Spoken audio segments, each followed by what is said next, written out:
लेकिन दोस्तों अगर आप चाहें तो इसकी चाय को आप 12 महीने पी सकते हैं। कैसे, मैं बताता हूँ। देखिए, अपराजिता का फूल, उसका पत्ता और उसकी जड़, ये तीनों ही आयुर्वेद में बहुत बहुत लाभकारी है दोस्तों, बहुत ही लाभकारी है। तो बात करते हैं इसके सॉइल मिक्स की। सॉइल तो आइए, जब आपका प्लांट छोटा सा हो जाता है उसको कैसे लगाना है। तो अपराजिता को ग्रो करने के लिए सबसे इंपॉर्टेंट होता है उसके बीज। तो दोस्तों ये देखिए, अब ये मेरा हैंगिंग बिल्कुल तैयार है। गुड मॉर्निंग दोस्तों, कैसे हैं आप सब। छुट्टी का दिन है, हम लोग गार्डन में आज आराम से बैठे हुए हैं। और दोस्तों हमारी यूजुअली जो चाय होती है अपराजिता, इसकी चाय के बारे में मैं पहले भी आपके साथ वीडियो शेयर कर चुका हूँ।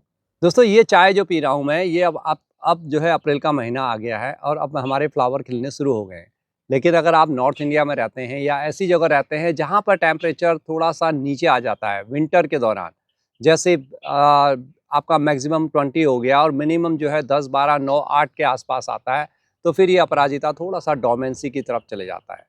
जब ये डोमेंसी की तरफ जाता है ना, तो फिर इसमें फ्लावरिंग बंद हो जाती है। लेकिन दोस्तों अगर आप चाहें तो इसकी चाय को आप 12 महीने पी सकते हैं। कैसे, मैं बताता हूँ। जैसे हमने सिंपल कर रखा है, ये देखिए, ये हमने इसका बना रखा है अपराजिता की जो फूलों की, जो हमने सुखा लिए हल्के से छाँव के अंदर, और इस प्रकार से इसका हमने पाउडर बना लिया। और बहुत ज़्यादा आपको इसको नहीं लेना है पीने के लिए। ये ध्यान रखें कि ये आपको जो ये चाय मैं पी रहा हूँ, ये जस्ट 3 या 4 फ्लावर की है। और 3-4 फ्लावर में आपको कितना लेना है ये देखिए, ये सिर्फ इतना ले रहा हूँ मैं। और इसको मैंने यहाँ पर डाला, आप सिंपल देखें। और इसमें हमने डाल देना है गर्म पानी, खौलता हुआ पानी, बिल्कुल जितना भी हो। फिर आप इसको उबाल भी सकते हैं, लेकिन मैं उन लोगों के लिए भी कह रहा हूँ जो ऑफिस वगैरह में जाते हैं, इसकी चाय को पीना चाहते हैं।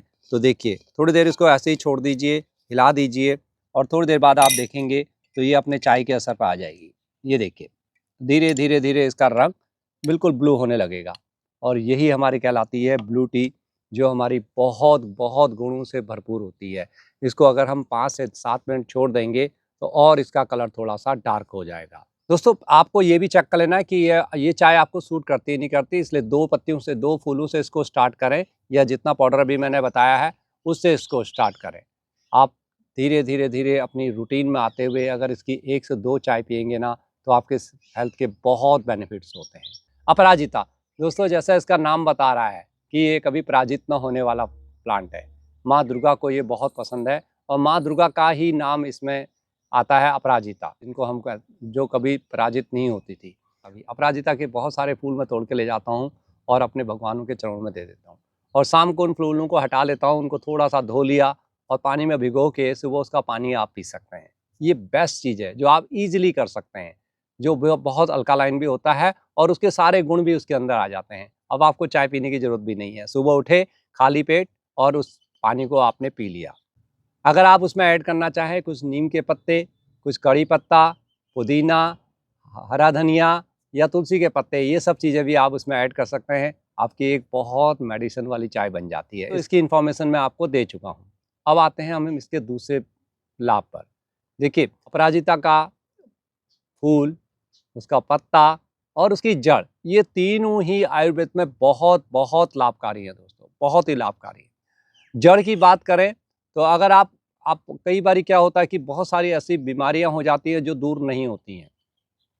जैसे दोस्तों कई बारी किसी को बहुत ज़्यादा मूत्र की परेशानी हो जाती है, या किसी को गले में टॉन्सिल्स वगैरह हो जाते हैं, खांसी जाती नहीं है, या फिर माइग्रेन। जी हाँ, माइग्रेन के लिए बहुत ही यूज़फुल होता है। माइग्रेन के लिए भी आप क्या कर सकते हैं कि इसका जड़ जड़ है ना, उसको जड़ को निकाल लीजिए, उसको थोड़ा सा कूट लीजिए, उसका पाउडर बना लीजिए, और उसके पाउडर को ना अपने नासिका में डाल दीजिए, या उसके पाउडर का चूर्ण बनाते हुए गाय के देसी घी के साथ उसको आप इस्तेमाल करेंगे, तो उसमें आपको बहुत बहुत लाभ होगा, बहुत लाभ होगा। इसी प्रकार से जिनको खांसी होती है, थोड़ा सा इसके जड़ को ही आप कूट लें।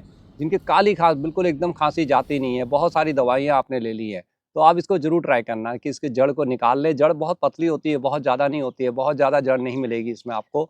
आपको 2-3 जड़ निकालनी पड़ेंगी, तो उनको सुखा लें और फिर उनको बिल्कुल कूटते हुए उनका पाउडर बना लेना है। उस पाउडर को गाय के घी के साथ और थोड़ा-सा शहद लगाते हुए इसको ज़रूर 2 दिन में 2-3 बार इसको ट्राई कीजिए। देखिए, आप 1 हफ्ते के अंदर ट्राई करिए, आपकी खाँसी बिल्कुल चली जाएगी। ये बिल्कुल आप आज़मा के देखें। कुछ चीज़ें ऐसी होती हैं कि बोलने में बहुत आसान लगती हैं, लेकिन हम कर नहीं पाते हैं। लेकिन आप करके देखिए, अगर आपको ऐसी कोई प्रॉब्लम हो। तो इसी प्रकार से जिनको यूरिन की बहुत प्रॉब्लम होती है ना, उनके लिए भी ये बहुत ही यूज़फुल है। आप इसके पत्तों को भी खा सकते हैं। इवन सिंपल आपने इसके पत्तों को भी ऐसे ही चबाएंगे तो वो भी एक आपके लिए मेडिसिन का काम करती है।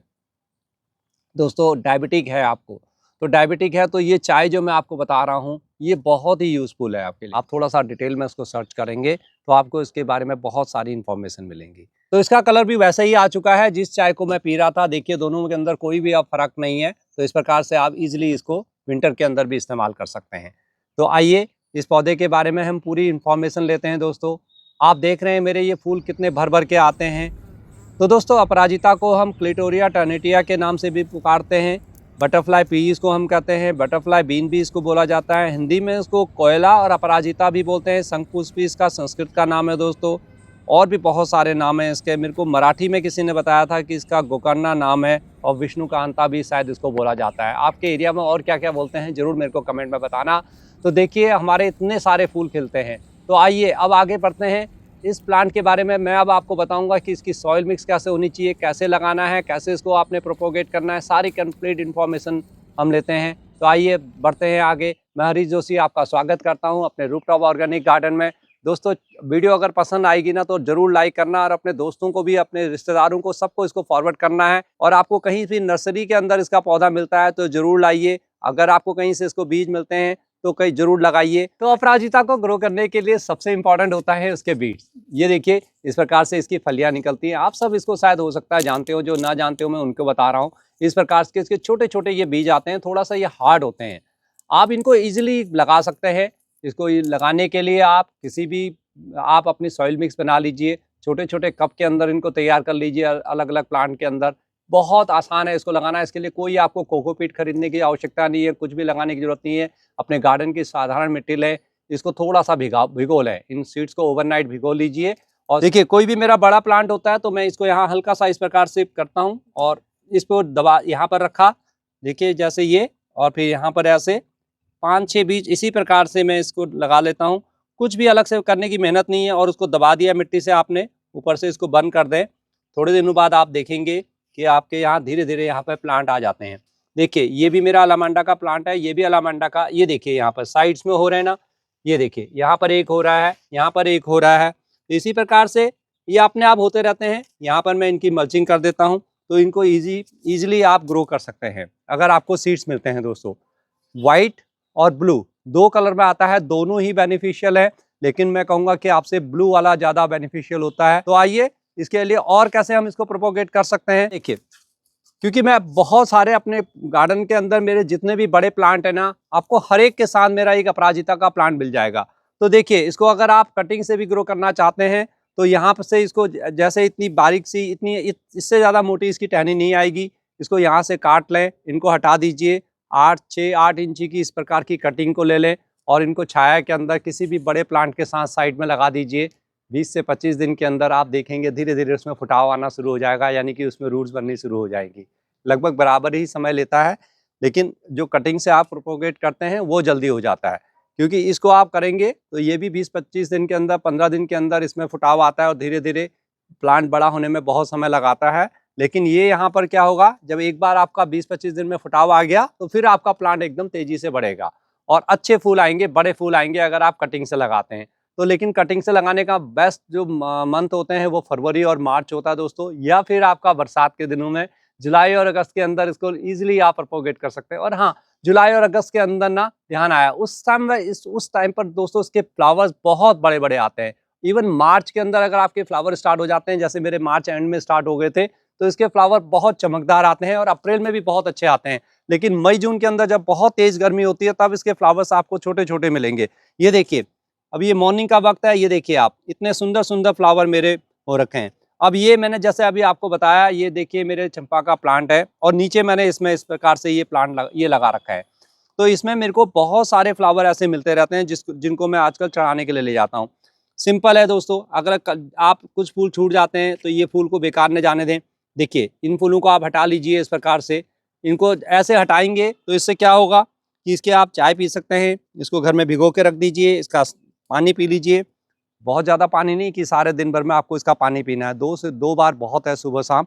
या फिर इनको पाउडर बना लें, अपने दोस्तों के साथ शेयर कर लें। ये देखिए अगर आप ये नहीं करेंगे ना, इनके फूलों को अगर आप ऐसे ही छोड़ देंगे तो क्या होगा, इसके अंदर बहुत सारी इस प्रकार की ये फलियां बननी शुरू हो जाती हैं। देखिए इवन मैं इतना तोड़ के ले जाता हूँ, उसके बावजूद भी इसमें अंदर बहुत सारी फलियां बन जाती हैं। लगभग इसमें हर दूसरे फूल के अंदर आप देखेंगे इस प्रकार की ये फलियां बन जाती है, और इनको हटाना बहुत ज़रूरी है। अगर आप इनको नहीं हटाएंगे तो क्या होता है कि जैसे मैंने ये देखिए हटाया नहीं इनको, कभी कभी हम भूल गए, तो क्या होता है कि ये प्लांट जो है ना वो फिर इनके सीड्स बनाने में लग जाता है। तो ये हटाना बहुत ज़रूरी है। और तो आइए, जब आपका प्लांट छोटा सा हो जाता है उसको कैसे लगाना है, उसकी मिट्टी कैसे बनानी है, उसको कैसे अलग अलग आप शेप दे सकते हैं, इसके बारे में जानते हैं। जैसे ही मार्च अप्रैल आता है ना, देखिए इस प्रकार की मैं बहुत सारे प्लांट बना लेता हूँ। इवन मैं ये प्लांट अपने दोस्तों को भी गिफ्ट करता रहता हूँ, अपने रिश्तेदारों को भी ये सब देता रहता हूँ। जो मेरे गार्डन में आते हैं मेरे से अपराजिता बहुत मांगते हैं, मेरे को तो उनके लिए खास तौर पर रखना पड़ता है। ये देखिए ये इस प्रकार से है। और ये देखिए ये जो मैंने लगाया ना, ये मैंने अपने हैंगिंग के लिए लगाया। आप इसको ना हैंगिंग के अंदर भी के लिए भी लगा सकते हैं, यानी कि टोकरियों के अंदर। अभी मैं इसको आपको लगा के दिखाऊंगा। टोकरी के अंदर चारों तरफ से इसको लगा दीजिए इस प्रकार से। उसके लिए आपको क्या करना होगा कि जैसे ये बड़ा होता है ना, जैसे ये बड़ा हो रहा है, देखिए मैंने इसको यहाँ से बड़ा हुआ तो मैंने इसकी प्रूनिंग कर दी, यहाँ से साइड से प्रूनिंग कर दी। अब इसकी साइड से देखिए ये फैलना शुरू हो गया है। अदरवाइज ये लंबा लंबा आपके बेल की तरफ जाएगा। इसको मेरे को लंबा करना है तो उसको ऐसे ही छोड़ दूंगा। अगर इसको भी मेरे को घना बनाना है तो मैं क्या करूंगा, यहाँ से इसको कट कर दूंगा। ये देखिए थोड़ा सा मैंने इस प्रकार से इसको तोड़ दिया। अब क्या होगा, इसके साइड से ही ये निकल आएगा। और ये भी मैंने ऐसे ही किया था, इसके साइड से निकला। जब भी आप इसको देखें कि ऊपर बढ़ रहा है तो ऊपर ऐसे ऊपर की साइड से तोड़ दीजिए, इसकी साइड्स ब्रांचों को बढ़ने दीजिए, तब आप इसको हैंगिंग के रूप में भी इस्तेमाल कर सकते हैं। ये इजीली ग्रो हो जाते हैं, जैसे कि मैंने आपको बताया। आप इसके पॉट साइज ये आपके ऊपर डिपेंड है। जैसे ये मैंने ले रखा है, लगभग 8 इंची का पॉट है। कम से कम 8 इंची के पॉट में लगाएं, और अधिक से अधिक आप इसको लगा सकते हैं 12 इंची 14 इंची, उससे ज़्यादा बहुत बड़े बड़े पॉटों की आवश्यकता नहीं है। अगर आपने ज़मीन में लगा रखा है तो पूरी आपकी एक झाड़ी सी बन सकती है, वो तो बहुत ही खूबसूरत लगती है। तो इस प्रकार से भी आप इसको कर सकते हैं। बेल के रूप में इसको चढ़ा सकते हैं, इसकी सुंदर सी आप आकार इसको दे सकते हैं। ये तो आपके समय के ऊपर होता है दोस्तों। तो बात करते हैं इसके सॉइल मिक्स की। सॉइल मिक्स आपको हमेशा अच्छी बनानी है दोस्तों। पानी नहीं अटकना चाहिए, आपकी मिट्टी जो है ना वो भुरभुरी होनी चाहिए। तो भुरभुरी मिट्टी जरूर है। अगर आपका उसमें पानी अटकेगा तो इसकी जड़ें गलन होगी, और फिर जड़ गलन होगी तो पौधा आपका धीरे धीरे मर जाएगा। मिट्टी ऐसे बनाइए कि उसके अंदर हल्का सा मॉइस्चर रहे, जिससे कि आपके प्लांट को हमेशा थोड़ा सा ग्रोथ करने का मौका मिले। तो दोस्तों बहुत ज़्यादा पानी इसको नहीं डालना है, और बहुत कम पानी भी नहीं डालना है। ये चीज़ आपने बहुत ध्यान रखनी है। ये नहीं कि आपको हमेशा इसको पानी डालते रहेंगे। आप अगर इसको ज़्यादा पानी भी दे देंगे ना, तब भी ये प्लांट आपका हमेशा ग्रोथ की तरफ चले जाएगा। बस हल्का पानी जब ज़रूरत हो, जब आपको लगे कि आपको अपने पौधे का आइडिया होना चाहिए कि अब मेरा पौधा पानी मांग रहा है। तो देखिए मैंने अपने लिए गार्डन सॉइल, जो मेरी ऑलरेडी जिसके अंदर अच्छी खासी रेत होती है, आपको मैं ये दिखा दूं। ये देखिए इस प्रकार की मेरी गार्डन सॉइल थोड़ा गीली हो रही है, और उसमें मैं ये मिला रहा हूँ राइसस। ये राइसस, ये देखिए जो पुरानी मेरी ये टोकरियाँ थी जिसमें मैंने पिटूनिया लगा रखा था, ये उसकी मिट्टी है। इसके अंदर मैं एक अपराजिता के प्लांट को अब लगा दूंगा। तो ये भी आप मिट्टी देख रहे हैं, ये इसके अंदर ही मैं मिला लेता हूँ। ये भी भुरभुरी मिट्टी है, बिल्कुल ईजिली टूट जाती है। देखिए इस प्रकार से ये रूट्स को हटा दिया। तो ये सिंपल मिट्टी मैंने यूज़ किया। अब इसके अंदर खाद की अगर हम बात करें तो बहुत सारी चीज़ें आपको मिलाने की जरूरत नहीं है। नीम खली वगैरह मैं इसमें कभी आज तक नहीं मिलाया। लेकिन हाँ दोस्तों, जो मैं इसमें खाद देता हूँ ना, वो देता हूँ ये सूखे पत्तियों की खाद, या फिर गोबर की खाद। गोबर की जो पुरानी खाद होती है ना, वो इसको बहुत पसंद है। ये थोड़ा सा मैंने इसके अंदर, जैसे ये अपनी सूखे पत्तियों की खाद मिला दी है, तो इसको डाल दिया मैंने। और थोड़ा सा इसमें मैं गोबर की खाद अभी मेरे पास अवेलेबल नहीं है, मैं बाद में इसमें मिला दूंगा। और नहीं भी मिलाऊंगा तो मेरी मिट्टी ना बहुत अच्छी है, क्योंकि इसको खाद बहुत ज़्यादा नहीं देना है। आपने खाद का रेशियो आपने लगभग 10 से 15% रखना है। इस चीज़ का ध्यान रखें। ज़्यादा खाद डालेंगे तो ये बहुत ज़्यादा ग्रोथ की तरफ चले जाता है। इसमें ना एक खासियत ये है कि आप किसी भी मिट्टी के अंदर भी सिंपल इसको लगा देंगे तो ये आपका पौधा हमेशा आपको फ्लावरिंग देता रहेगा। इसमें कोई ज़्यादा ज़रूरत नहीं होती है। समय समय पर इसको लिक्विड फर्टिलाइज़र आप दे दीजिए बस। अगर थोड़ा सा आप चाहते हैं इसमें कैल्शियम वगैरह की कमी ना हो, तो ये देखिए ये मैंने इसमें मिला दिया थोड़ा सा इस प्रकार से रॉक फॉस्फेट। ये भी आप ला के रख सकते हैं। बस ये ज़रूर मैं मिलाता हूँ रॉक फॉस्फेट, और मैंने थोड़ा सा इसमें चावल की भूसी, यानी कि जिसको राइसस कहते हैं, वो मिला दिया। अगर वो आपके पास नहीं है, आप सूखे पत्तों का चूरा इसमें करके मिला सकते हैं। कोकोपीट को मैं आपको सजेस्ट नहीं करूँगा। कोकोपीट थोड़ा सा अगर मिलाएं, लेकिन ज़्यादा ना मिलाएं, क्योंकि उस कोकोपीट में अगर थोड़ा सा ज़्यादा अगर आपने मिला दिया, थोड़ा सा भी ज़्यादा क्वांटिटी हो गई, तो आपका पानी उसमें स्टे कर सकता है, लेकिन जो राइसस में नहीं करता है। बस ये देखिए अब मैंने अच्छी तरह से इसको मिला लिया। अब ये मेरी मिट्टी पूरी तैयार हो गई। ऐसी मिट्टी अगर आपकी होगी ना तो आप कोई भी प्लांट लगाइए दोस्तों, कभी नहीं मरेगा। ऐसी मिट्टी के अंदर ना कोई गुड़ाई की आवश्यकता नहीं होती है। ये है लगभग 14 इंची का गमला।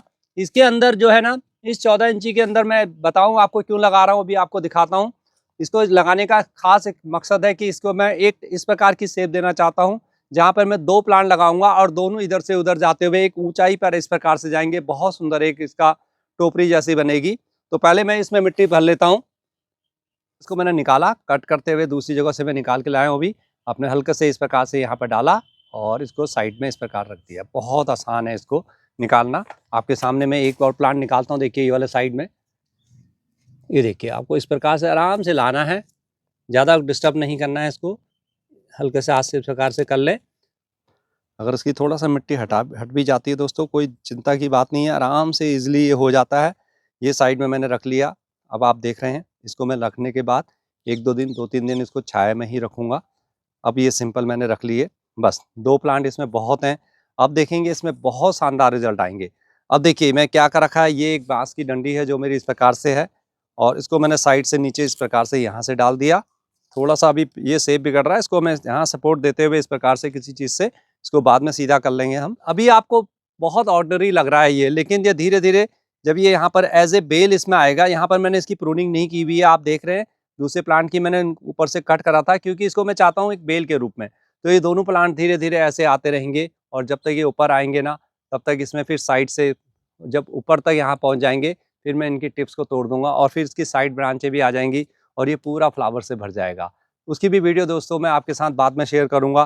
तो इस प्रकार से इसको गमले में लगाएं। मिट्टी आपको मैंने सिंपल बता दी। इसी प्रकार से आप चाहें तो इसको हैंगिंग में लगा सकते हैं। हैंगिंग में ये बहुत खूबसूरत लगेगा, लेकिन हैंगिंग के लिए जैसे मैंने बताया था ना, प्रूनिंग करा हुआ ये वाला प्लांट यही आपको रखना है। और इसकी मिट्टी देखिए बिल्कुल सिंपल इसी प्रकार से मैं रख रहा हूँ। यहाँ पर आपको बहुत ज़्यादा इसका ग्रोथ नहीं देखने को मिलेगी क्योंकि ये लिमिटेड स्पेस में है, लेकिन इसके अंदर अगर 5-7 फ्लावर भी आए तो वो भी हमारे बहुत अच्छे लगेंगे। देखिए इसको भी मैं निकाल लेता हूँ। हल्का सा इस प्रकार से पुश करें, बस ज़्यादा कुछ करने की आवश्यकता ही नहीं है। बस छोटी सी मिट्टी के अंदर अगर आप चाहें तो टोकरी का साइज़ ना थोड़ा सा और बड़ा कर सकते हैं और ज़्यादा अच्छा रहेगा। मेरे पास फ़िलहाल यही टोकरी अवेलेबल थी।